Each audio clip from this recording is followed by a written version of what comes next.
Hey guys, and welcome back to another YouTube video. In this video I'll be going through my AFL Fantasy Team preview for round 23, the second last round of the season, and going through how I think I'm going to go for a little bit of a stab in the dark, a little bit of a Hail Mary play, and a couple of ones where you wouldn't necessarily go for these players at the start of the season, but I think there's a legitimate reason that you can actually go for them now because they have good matchups, as well as the fact that they might be a little bit injury prone, but the risk of them getting an injury is a little bit now diminished because there's less games to play, etc. So I'm just going to hope that they can get through the last two games, and you'll probably know who I'm talking about when I actually get to them. But anyway, before we get into the video, remember to like and subscribe, turn the notification bell on so you know when I upload, and let's get into the video.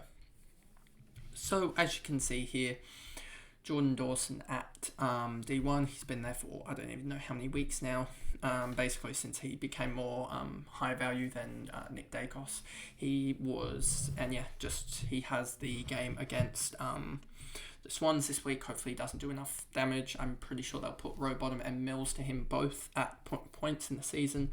I mean, not in the season, in the game in particular. And I think he can go 105 or something like that, but still not be damaging. I mean, he hasn't had the non-disposal points in the last couple of weeks that he was having earlier on with he's dropped about 4 or 5 marks in total and a couple of tackles, which that results in about 20 less points, and that's why you're seeing him not get those 120s but get those 90 odds.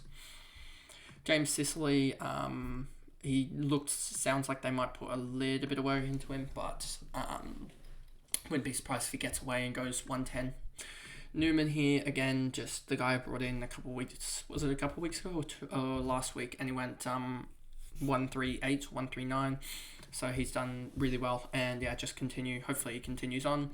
Doherty named to play, and I'm going to risk it with him against Gold Coast and GWS, and hope that he plays, as that'll be crucial. I mean, they do need him to play to win, to shore up the final spot. But hopefully he can play, do well, and score some points. Sinclair here against Geelong, tough matchup. Just got to keep him at this point. It's just hard to get rid of the guys from St Kilda at this point, and hopefully next week I can do it, as I do have a lot of cash left over for with the trades that I'm actually doing. But I'm hoping next week I can swing some trades around to get some players in as I look at the West Coast matchup next week. I'm pretty sure I'm going to try and target that potentially with some players, and we'll wait and see how that goes. Then we move on to Stewart here. 93 average, 72 last week. Looks like he'll get some work put into him. It just sucks at this point that I've got to almost keep him, as I don't think there is many defenders that I'd like anyway outside of that. So maybe you could see a move in round maybe you could see me move him in round 24 or something like that, but he does have Western Bulldogs and they won't tag, I don't think. Bont is the first midfielder. I'm just checking with Adelaide and regards to Geelong. Geelong play first, so I cannot run that. I cannot run a emergency through here anyway. Bonds, he should do fine against West Coast. He is not my my VC this week, but he could turn into the VC. But it's him and English for the captaincy. Sorry, so he could easily turn into that. I just need to double check with this one. I think it's this one. Last 10. Ruck, so you see here inside mid, it's the ruck matchup that is really the most valuable, and then you've also got this. If we look at last 5 as well, you see the ruck matchup here and the Port Adelaide ruck matchup, which I'm targeting, and that's why you see the Rowan Marshall and English pair. Brisbane Lions plus 50% there. Did they name McInerney? Let me just see. Did they name McInerney? They did name him, but he seems to have been scored against pretty well, but it is only Darcy Cameron, so I don't think he'll do too well. I'm not going to bring him in for that matchup anyway. So yeah, Bont should do well. He could easily become my captain, but I think English is a lot better captain against West Coast. Have they played them before?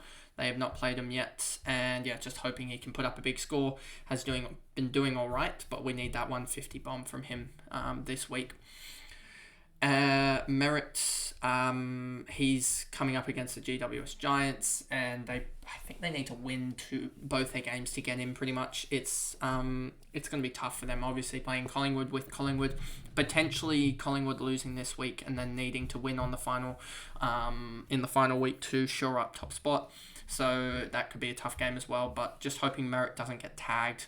At this point, he's so highly owned, but for a premium, but hopefully he can just go 120 into the end of the season.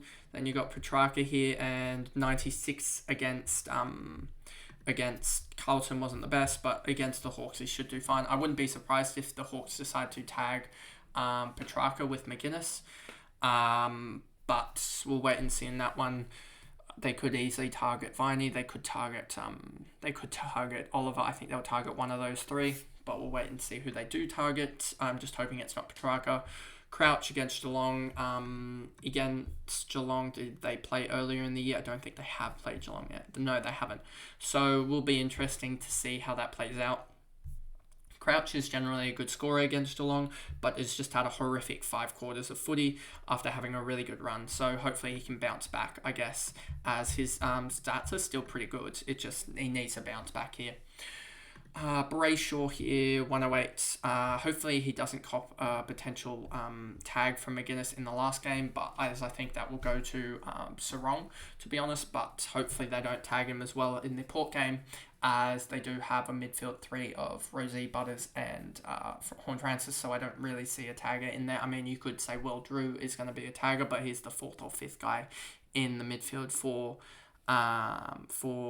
the Port side, so maybe they might have to shift Horne-Francis out onto a wing to tag someone from Freo, but I think they'll just try and win it on their own terms, to be honest. That's what the good teams try and do. Darcy Parish, similar to Merritt, just hoping he can produce to finish off the season well. Steele against Geelong, and then against the Lions. Against the Lions earlier, he put up a 104, so that should do fine. Against Geelong, I think he scores pretty well against them, so going to have to check that. But hopefully he does well against them this week and just puts up a decent score. And then, as you can see probably here, as I was talking about in the video intro, Treloar is a type of guy that can easily screw you over. 72 against the Hawks, but everyone against the Hawks did terrible. And I believe he might have even copped some attention, and it's against Western Bulldogs. He should do well, and I'm ready to risk it, I guess. And he could obviously screw me over, but I think he's a really good scorer when he actually stays on the field. And I think that Hawks game, everyone did bad. Like, the highest score was Bont with a 102, and he came alive in the last quarter. So it was very likely, if Bont didn't come alive in that last quarter, that you had a 90 or 95 from the Bulldogs as the lowest scorer. I think they'll look to pilot on against West Coast, and Adam Treloar could be one of the beneficiaries, and we'll just have to wait and see what occurs. But I'm also looking at the West Coast game and seeing if Norton, Hugo Hayden, and some others kick bags of goals, the talls, then I'm going to potentially look at Tex Walker in the final round. Then we've got English and Marshall, the captain and vice captain. These guys are 2 of the highest scorers in the game. I mean, English 3 and Marshall 5. So, and they come up against really, really good matchups. I mean, you've got Geelong, who have, at the moment, if we look at AFL teams, named Shannon O'Neill in the ruck, I believe, and I don't think that's changed yet. So there could be a change. There could easily be a change with Toby Conway in. But Shannon O'Neill as a ruckman should smoke him around the ground, to be honest, should Marshall. And yeah, so I'm expecting Marshall to put up big numbers as well, because St Kilda need to win, because there's quite a big chance that St Kilda could lose these 2 games and be out of the finals. So I wouldn't be surprised if Marshall tries to step up and put up a big couple of games to really get them into finals. English here as well comes up against the easy matchup and is my captain if Marshall fails. And I've obviously got the, I will probably, we got Freo. I will probably look at trying to get Ramsden through something like this, just to see in case, in case of Marshall doing well. And if Marshall does do well, then we will have Tim English. Well, he won't be needed as captain, and Ramsden can be the captain material for the week and get the job done, I guess. I could easily do that honestly through the ruck actually as well, to then be able to try and get the best scorer in Windhager or Jackson again, but I don't think Windhager's that good anymore. Seems like his role has sort of been swallowed up a little bit anyway. But we'll just do it through Ramsden and the forwards here and just emergency Luke Jackson through. Then we move on to the forward line. Errol Goulden, hopefully he bounces back against the Crows. Don't expect to have much attention from him. I don't think the Crows would do well if they put Rory Laird or someone on him, to be honest with you, as the Swans are already going to try and shut down Dawson. And I wouldn't be surprised if they also, the Swans, try and switch the matchup to get Rory Laird with a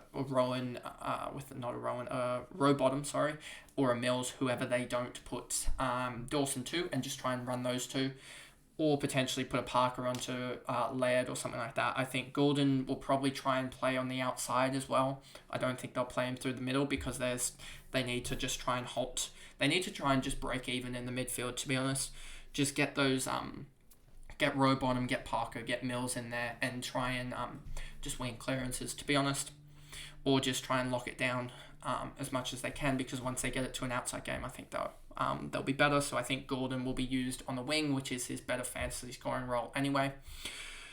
Rosie, 105, should do fine against... he has a couple of juicy matchups here. Should do fine. And yeah, hopefully he puts up 110s to end the year. Dunkley, hopefully he comes back strong against the Pies. Did he play the Pies earlier this year? He did, and put up an 81, so hopefully he does better than that, as I need better than that.